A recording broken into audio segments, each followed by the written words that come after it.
দীপিকাই আপোনালোকক সকলোকে স্বাগতম জনাইছোঁ মোৰ অন্য এটা ভিডিঅ'লৈ। আশা কৰোঁ আপোনালোক সকলো ভালে আছে আৰু ময়ো ভালে আছোঁ। ভগৱানৰ ওচৰত প্ৰাৰ্থনা জনাইছোঁ আপোনালোক সকলো ভালে থাকক, সুস্থ থাকক। দোকানলৈ যাবলৈ ৰেডি হ'লোঁ। মই সদায় 10 বজাত যাওঁ, আজি 9 বজাতে যাবলৈ ওলালোঁ, কাৰণ কালি কাষ্টমাৰ এজনী ফোন কৰিছিলে আজি বোলে 9টা বজাতে ফেচিয়েল কৰিবলৈ আহিব, গতিকে সোনকালে ওলালোঁ মই যাবলৈ।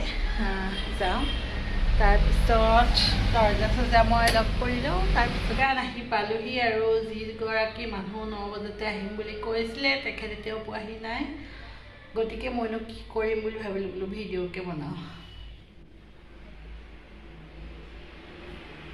আমাৰ দোকানখনকে চাওক, আজি তলৰ হেয়াৰ কাটিং হয় ইয়াত হেয়াৰ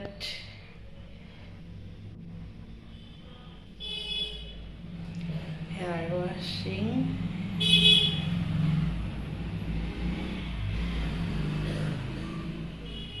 এইটো আমাৰ চিটিং এৰিয়া হয়, কাষ্টমাৰ আহিলে ইয়াতে বহে।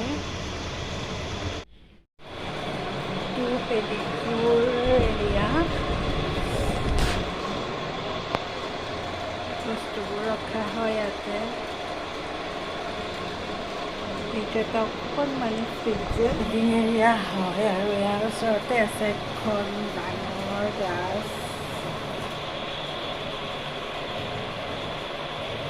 দোকানৰ পৰা আহিলোঁ আৰু দোকানৰ ভিডিঅ'টো কৰিবলৈ নহ'লে, বহুত কাষ্টমাৰ হ'ল, বহুত ভিৰ হ'ল। মই ভাবিছিলোঁ আজি দোকানলৈ ওপৰভাগো আপোনালোকক দেখাম, কিন্তু বৰ ভালকৈ দেখাব নোৱাৰিলোঁ, এনেই থুলমূলকৈ অকণমান ভিডিঅ' কৰিলোঁ। আপোনালোকক বেলেগ এদিন ভালকৈ বৰ ধুনীয়াকৈ বিউটি পাৰ্লাৰ এখন দেখাবলৈ চেষ্টা কৰিম। এতিয়া মই আহি পাইছোঁহি, চাহ একাপ খাওঁ, লগতে কিনো বনাওঁ তাকে ভাবিছোঁ, কি বনাওঁ আজি ৰাতিৰ সাজৰ বাবে। যদি কিবা বনাওঁ তেতিয়াহ'লে আপোনালোকক বাৰু ৰেচিপিটো দিম বাৰু। মই চাহ একাপ বনাই আনিলোঁ, বোলো চাহ একাপ খাই লওঁ, তাৰপিছতে মই লগতে কাটিবলৈ আনিছোঁ তিয়ঁহ। আজি তিয়ঁহৰ খাৰ বনাম, ভাবিছোঁ আপোনালোককো দেখাম। চাহকাপ খাই তিয়ঁহখন কাটি লওঁ। মই তিয়ঁহখিনি কাটি লওঁ, তিয়ঁহটো যাতে তিতা নহয় তাৰ বাবে এনেকৈ যাতে এৰাই ল'ব লাগে।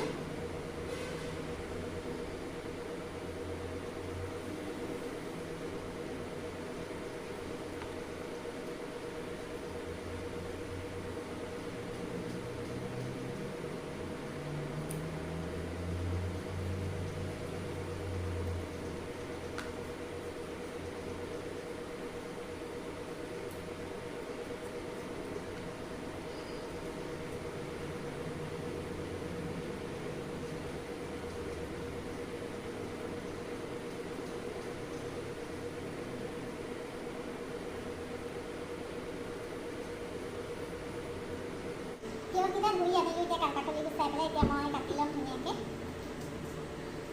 মই এনেকৈয়ে কাটিছোঁ, এইটো জোখত কাটিছোঁ মই এনেকৈ।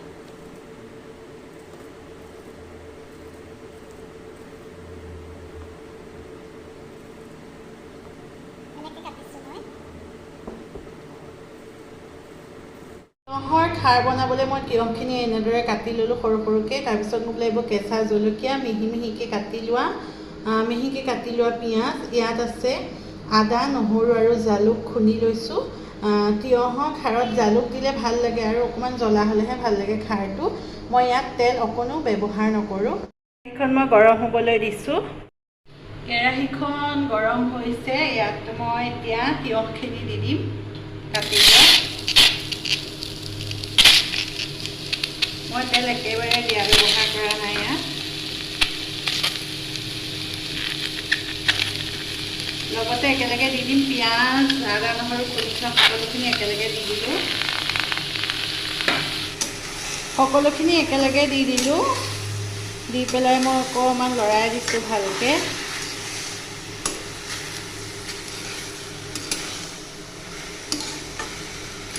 ইয়াত এতিয়া মই অকণমান নিমখ দিম।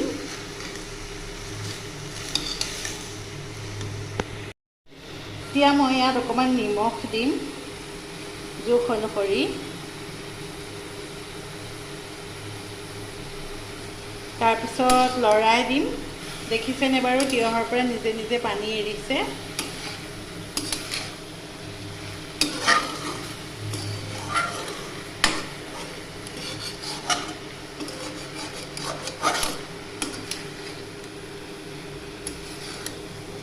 এতিয়া মই তিয়হখিনি ঢাক মাৰি দিম। দেখিছেনে বাৰু তিয়হৰ পৰা ধুনীয়াকৈ পানী ওলাইছে, অকণমান গলা নিচিনা হৈছে তিয়হ। মই ইয়াত এতিয়া অকণমান খাৰ দি দিম। মই কলা খাৰ দিম, আপোনালোকে ইচ্ছা কৰিলে চৌদা খাৰো দিব পাৰে, খোৱা চৌদা। মই অকণমান দিছোঁ, বৰ বেছি দিয়া নাই, 1 চামুচৰ জোখাৰে দিছোঁ, কাৰণ এইখিনি কলাখাৰ বহুত কাঢ়া, অকণমান দিলেই হয় মোৰ। তাৰপিছত এতিয়া ধুনীয়াকৈ ঢাক মাৰি কম ফ্লেমত থৈ দিম। তাৰপিছত মোৰ তিয়হৰ খাৰৰ আঞ্জা ৰেডি হৈ যাব। মোৰ তিয়হৰ আঞ্জা ৰেডি হৈ গ'ল। দেখিছেনে কিমান ধুনীয়াকৈ সিজি গ'লগৈ তিয়হখিনি। এতিয়া মই গেছটো অফ কৰি দিম। এয়া মোৰ তিয়হৰ খাৰৰ আঞ্জা ৰেডি হৈ গ'ল। গৰম গৰম ভাতৰ সৈতে খাই খুবেই ভাল লাগে। আপোনালোকে বনাই চাব আৰু খাব। আপোনালোকে বাৰু মোৰ তিয়হৰ খাৰৰ ৰেচিপিটো কেনেকুৱা পালে? যদিহে ভাল পালে তেতিয়াহ'লে লাইক কৰিব আৰু কমেণ্ট কৰিব, লগতে ছাবস্ক্ৰাইব কৰি বেল আইকনটো প্ৰেছ কৰি যাব, যাতে মোৰ আহিবলগীয়া ভিডিঅ'সমূহৰ ন'টিফিকেশ্যন পাই যায়। এতিয়ালৈকে যিসকল লোকে মোৰ ভিডিঅ'টো লাইক আৰু ছাবস্ক্ৰাইব কৰিলে তেওঁলোকক বহুত বহুত ধন্যবাদ জ্ঞাপন কৰিছোঁ। আৰু যিসকলে নাই কৰা প্লিজ ছাবস্ক্ৰাইব কৰি দিব আৰু লগতে বেল আইকনটো ক্লিক কৰি দিব।